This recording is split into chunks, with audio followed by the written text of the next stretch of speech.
Jadi si mantan ini kan datang ke kantor kami di pusat, kalau nggak salah 7 Oktober. Tidak lama setelah dia dideklarasikan oleh salah satu mantan mitra koalisi kami juga, Hmm. ya kan, di tanggal 3. Nah itu, Pak, jalanan di depan ini, Mbak, di Tugu Proklamasi ini macet sampai lewatin flyover, Pak, di Proklamasi. Kalau di Jakarta ini sampai ke Arga Jalan Pemuda. Panjang sekali itu, panjang sekali macetnya karena antusias warga konstituen kami dari berbagai daerah datang ya, terutama yang dari Jabodetabek datang karena ingin menyambut tamu. Kita tuh ingin menjadi tuan rumah yang baik. Luar biasa di situ, dan saya masih ingat betul pada saat di auditorium Yudhoyono lantai 4 di gedung ini, saya duduk di paling depan, di bangku paling depan itu, Mas Ahy menyampaikan, di depan kami, di depan kita, saat ini adalah para petarungnya AHY, Mas Mantan. Nah, saya sebutnya mantan, ya kan? Hmm. Ya, hari ini mereka juga petarungnya Mas Mantan. Kalimat sederhana aja, Mas Ahy, tidak perlu panjang kali lebar, tapi itulah yang terekam betul di benak hati kami, di pikiran kami, ya kan? Kemudian kita sebarkan ke seluruh Indonesia. Jika ada serangan, nah seperti itu, Pak. Hmm. Gangguan, ya kan? Atau ada fitnah, hoax terhadap si mantan, kita harus bela habis-habisan. Karena ini perintah ketum AHY. Kita bela habis-habisan. Tak kurang, Mbak, mau di platform media sosial apapun, di media mainstream, bahkan di ruang kaca, di layar kaca ya, dan juga di berbagai podcast, kita bertempur habis-habisan. Menjadi sahabat setia. Padahal belum ada surat menyurat 7 Oktober itu.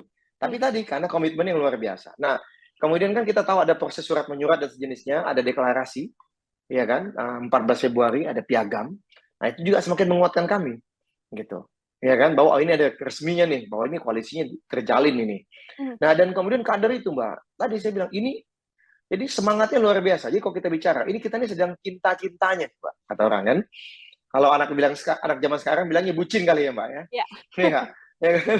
Bilangnya Betul. bucin gitu ya, cinta-cintanya gitu kan. Sehingga tidak kurang, apalagi kemarin di bulan Juni Juli itu Mas AHY itu memerintahkan kita semua harus pasang materi promosi, kalau caleg-caleg tolong jangan hanya muka saya sebagai ketum gitu. Tapi tolong dong, baca pres kita ditampilkan juga. Karena kan kalau kami ini, Mbak, kebiasaannya, nggak usah dikomando, pasti wajah Mas AHY kita tampilkan. Nggak perlu ada instruksi. Jadi kok caleg-caleg itu sebagian besar pasti udah pasang muka Mas AHY. Karena beliau ketum kami. Ini bentuk kecintaan dan kesetiaan kami kepada beliau. Nggak pernah saya dengar instruksi pasang ya muka beliau. Ya, nggak ada itu. Tetapi kita semua dengan otomatis pasang. Nah, Mas AHY mengingatkan kemudian di bulan Juni itu, ya, karena beliau juga melihat dan mendengarkan aspirasi dari teman-teman, Bang, Tum, bagaimana nih? Boleh nggak kita pasang muka Mas Mantan, masih mantan ini kan gitu. Mas AHY bilang, iya dong, pasang dong. Kita bantu. Karena bagaimanapun waktu kita ingat bulan Juni, Mbak, elektabilitas itu lagi nyungsep, kan gitu. Berbulan-bulan nyungsep, kan sejak bulan Januari sampai Agustus pun emang kan terus nyungsep nih elektabilitasnya ini gitu. Ya kan? Nah, di Juni ketika nyungsep, makin nyungsep, kok nggak naik-naik ya? Kita pikir mungkin tren sementara 3 bulan nyungsep, terus naik kan gitu. Tapi ternyata hampir 6 bulan nggak naik-naik nih dari Januari 2023. Tentunya kan sangat berbahaya menurut kami, karena kami kan ingin menang ya, Mbak. Kita ini kan bagaimanapun berjuang untuk rakyat, akan lebih memudahkan berjuangnya kalau kita mengelola pemerintahan. Kalau kita berada di pemerintahan. Nah, jadi itu yang kita lakukan betul, sehingga baliho, billboard, spanduk di mana-mana, Mbak. Itu luar biasa, itu masif ya, Mbak. Kalau keluar bandara, kalau misalnya mau di jalan protokol di Jakarta, sekarang pun masih ada. Karena apa? Mencabutnya kan butuh waktu. Betul. Ya kan?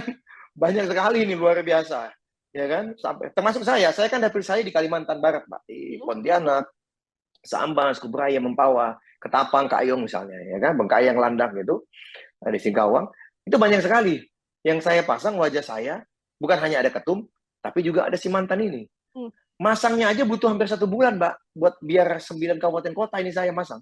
Ada ribuan. Jadi baru selesai masang 9 kabupaten kota, ada ribuan titik, ya kan? Tahu-tahu ada kejadian kayak gini gitu loh, Mbak, ya kan? Nah, kita mesti cabut, butuh waktu lama juga nih gitu. Jadi maksudnya pengorbanan kita, kesetiaan kita, komitmen kami ini luar biasa.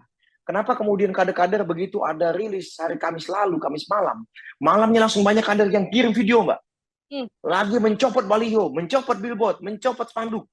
Itu kirim video ke kita.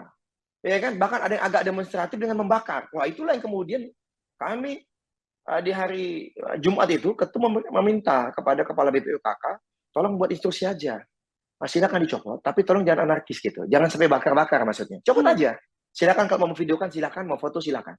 Tapi janganlah bakar-bakar. janganlah jangan sampai anarkis gitu. Nggak mau kemudian mengganggu lingkungan sekitar. Terima kasih sudah nonton. Jangan lupa like, subscribe, dan share ya.